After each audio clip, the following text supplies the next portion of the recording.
showing fighting. You know what I mean? Like, why can't we have the Easterlings in something? That was such a missed opportunity, I think. Oh, here's the hype man. They never want to know the odds, so they walk right onto the But yeah, they should definitely go into the East. I would like that. And also, it's interesting. They're in an interesting space because, you know, they bought the rights to the Tolkien estate or whatever, and they said they're going to do stuff from between The Hobbit and, you know, Lord of the Rings. So I'm trying to figure out, like, okay, but how much are you just going to make up and how much is going to be based on stuff? The two blue wizards would be really, really cool. It would be pretty much them just making up stuff, but I mean, I'm for that. I was chuffed enough that they mentioned it in The Hobbit, you know? But I'm like, I like those Hobbit movies quite a bit, so. This guy.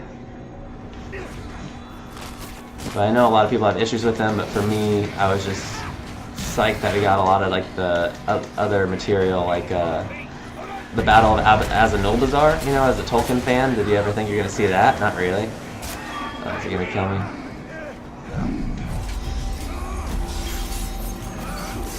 That would be cool. I would be up for a Radagast, like, Monster of the Week show with him meeting up with different fantastical creatures. This is not going well. Can't stun him. Frostbreaker.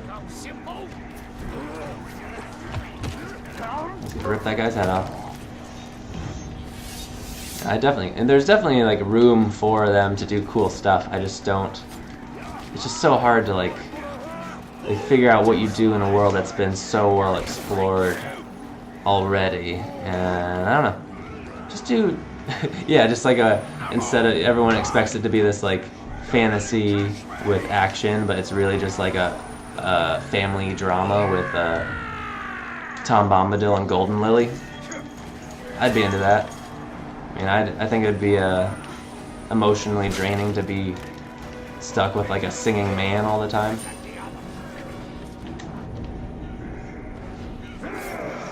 Oh, what is this dude? Is he 55? Wait. Oh no. I need to let him go. Outlaw Trickster. Okay. Well, it doesn't matter now.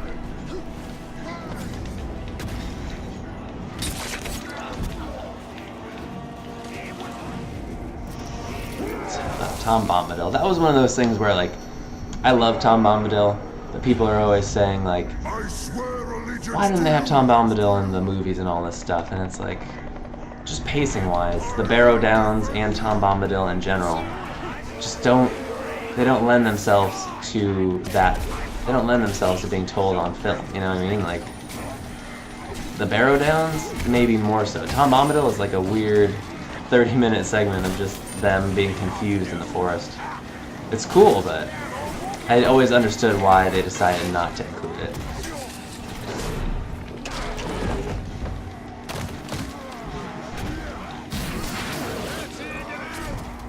Excuse me, sir, stop doing this. Yeah, I mean, it's a very confused. I mean, I remember I read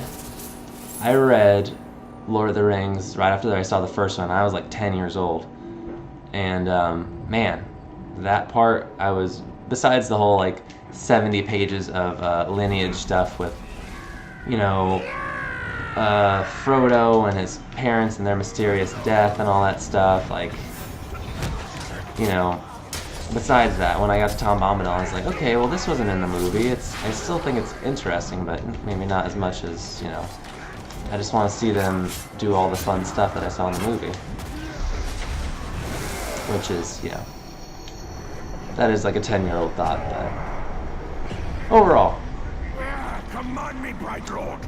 you know, I guess it could be really, I'm going to watch it, probably, just to give it a chance, but I don't know, so much good fantasy's coming out. Do you like, have you read any Patrick Rothfuss, or Mark Lawrence is another good person? You know, he did the Broken Empire series with the Prince of Thorns, or Emperor of Thorns, and King of Thorns is the second one, actually. Bright Lord, Sandyman should have copied that. Yeah, it is odd how often they say Bright Lord. It's quite a bit. And if it was copyrighted, they'd be paying a lot of money. You helped him move his couch one time. Who, Rothfuss?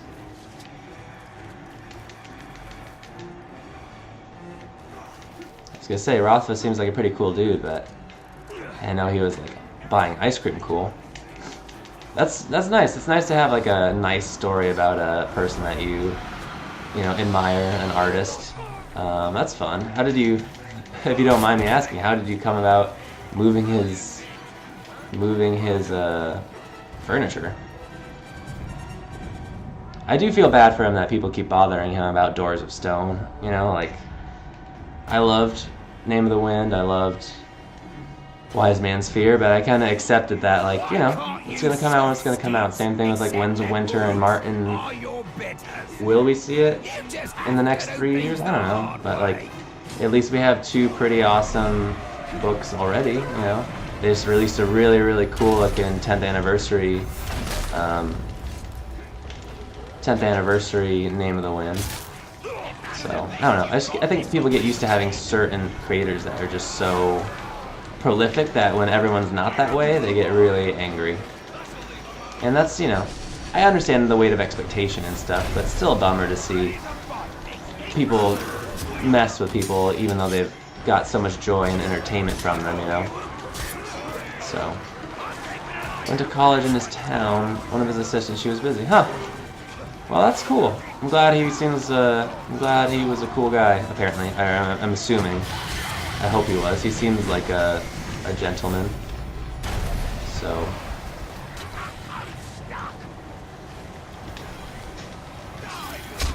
But yeah, you got a better story than I do. I haven't really met anyone that I like author-wise.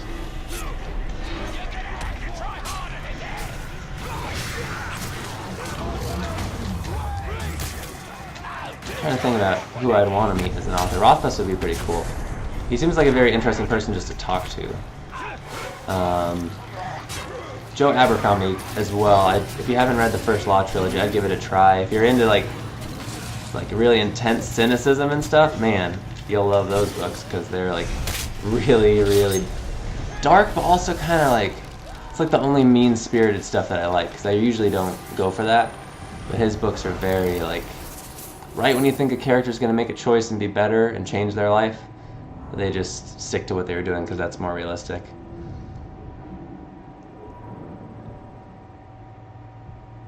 Oh, true. I do remember when he had that little Twitter, or was it Reddit meltdown about people coming after him for not finishing the book fast enough. Yeah, that is unfortunate, but other than that, he seems pretty cool. I mean, you know, I understand like why people are like that, but it must be pretty annoying to have to answer that question all the time. You know, because he's very involved in that World Builders charity, which is pretty cool. Like anybody that does you know, charitable work it's pretty inspiring to me. But every time he goes on, if you look in the comments, there's always someone like, "Where's Doors of Stone? Where's Doors of Stone?" It's like, it's coming. It would be pretty cool to be. I mean, I want to be a writer, or I guess I never feel comfortable saying I am a writer because I have a few short stories and stuff that I published, but I'm still querying for novels. But like, I don't know. It's just, I just can't imagine people being that like fervently focused on if you finish. You know, I guess maybe his main mistake was saying that it was already finished and he was just tinkering like years ago. Got a lot of books written down. I'd only done history for a few years recently for whatever reason, and finally got back into fantasy. I dropped off 6 40K books for me to read. Oh, cool. He wants the book to be good, now it has to be great for how long it's taken. It does seem like he's changed more to philanthropy. Yeah, it does seem like he is, he spends a lot of time Twitch streaming, so yeah, that's good if it makes him happy. And so you said you've written? Oh, just written down the titles. Friend dropped 6, yeah. I love, like, you know, people say, wow, that's not a good start to this fight.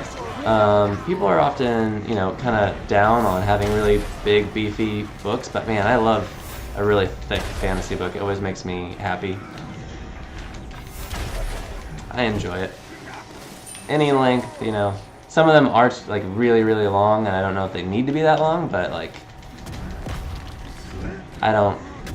the length of the book doesn't really ever bother me unless it's like crazy, you know, ridiculously slow, and that's usually not the case. So I'm fine with the book being slow. I mean, one of my favorite, you know, Game of Thrones books was A Feast for Crows, which a lot of people don't like, and that one's pretty leisurely in its pace. But I mean, reading, you know, Wheel of Time has definitely made me understand people's frustrations with it being slow, but you know, I don't really care overly much about that, the pacing, because I'm fine with everything not being super intense. Like, you know, a lot of people with movies recently, like, pacing is a very big thing if you're doing screenwriting.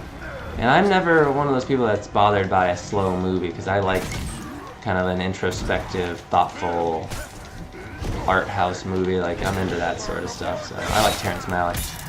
Hey Darkside, what's up? How are you? We're just talking about some fantasy books and fantasy properties in general. Just also finding some Outlaw people, obviously not going the best. It's going alright, but could be going better. I'm doing pretty well. Been a little under the weather lately, but like I got a new job that I'm starting soon, which I'm pretty excited about. Mostly just to pay the bills and stuff while I do my writing, but you know, that's positive. It's the holidays, which I love, so I'm, you know, into it. And is he death-defying? Oh god. Oh god. So yeah, I'm doing well. You've been wanting to write your choose your own adventure? You should totally do that. I mean, basically, like, role-playing supplements and stuff are kind of like that now. And I always, when I think of choose your own adventure, I always think about the Goosebumps Choose Your Own Adventure, because those were the ones that I read, and those were so much fun. Such a big fan of, what's his name, R.L. Stine and what he did with those. Oh no, poison? Don't poison me. Just die, please. Man. Ugh. Finally.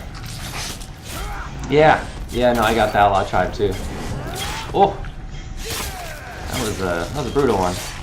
No, I got the Outlaw Tribe. I like them quite a bit. Interesting, like, I don't know if they have as memorable of a armor design, but I want to get their legendary set so I can see what it looks like. But yeah, I'm still stuck in this Shadow Wars part because I've been playing the game so slow, but still enjoying it. Yeah. Do you like the Outlaw Tribe? They're pretty, you know, Slaughter, they're pretty distinct from Slaughter, so you know, I'm happy. I wish they just kept coming out with these tribes, but I know I'm sad that's the last one almost. Just give me some help, give me some help.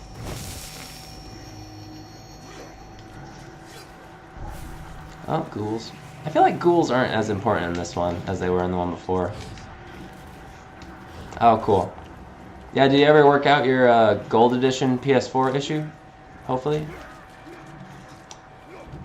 But yeah. You keep switching between the two. Oh, cool. It's a great game. I would be interested to see what people could do, like, with the skins and textures and stuff, that they were able to mod it, but I don't know if that's in the cards. Awesome. I'm glad that worked out for you. It's always a bummer when that sort of stuff doesn't work, but it's nice. It's always a nice surprise when, like, support actually helps, you know, which is, it seems like rare, unfortunately. So, it's even worse. I have this, like, direct deposit issue I need to work out that, I don't know what happened with it, so I need to see if I can figure it out, because I didn't get paid for my last week at this other job, so it's just like, ugh. But you have gold on both now. Good. I'm glad. You paid for it. You need to have it, so. How's the weather over there, by the way? You know, it's, I've heard it's pretty chilly. Pleasantly British. Sorry, I'm just checking if my girlfriend needs a ride soon. Thick in the snow? Oh, I wish we had some snow. In California, it's like 80 degrees today. It's sickening. Not into it. Plus, California's on fire. 6 inches. That seems pretty intense for the UK, right? Do you usually get that much? I guess it's probably just me. I've only been there. I've been there during November,